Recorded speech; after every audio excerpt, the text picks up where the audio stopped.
Hi, I'm Delaney, and I'm a junior at Duchesne. Nevermore, forevermore is the swan song of the raven.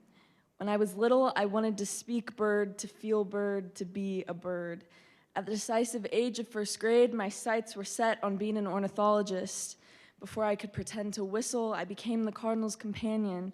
It didn't matter that I was screeching in the forest because I was only 7, surely a kinder prodigy in the art of bird calling. In my own backyard, like an unassuming, compassionate predator, I watched and waited.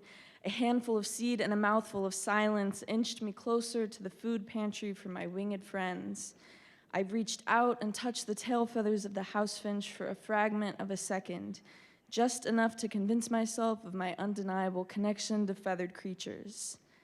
I used to talk back to mourning doves from my deck, oblivious to their sadness. I could inhale their not-so-distant responses and exhale an effortless reply. I mocked the mockingbird with reckless abandon.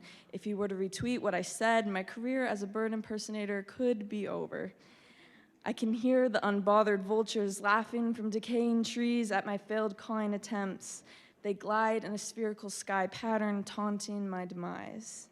I've since outgrown my explorer vest, but I have not outgrown birds. I am in no way fluent, but with practice, perhaps I can master the mating dance of the red-capped mannequin, and I won't be so lonely. I once fell asleep in a storage container on my grandmother's hill. I just wanted to see the birds. My bones are stronger, but my strength keeps me earthbound as the goldfinch taunts me with its dipping flight, but I'll still whistle back.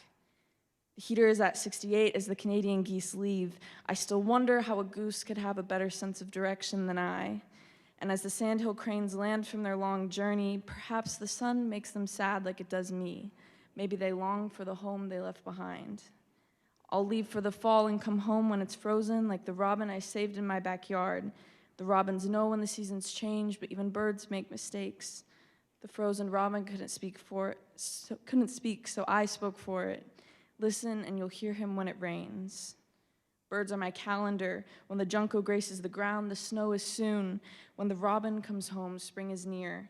Birds are constant and always. I look to them when I don't know, and I don't know why, but I do. Maybe because they know more than they let on. I know because they told me.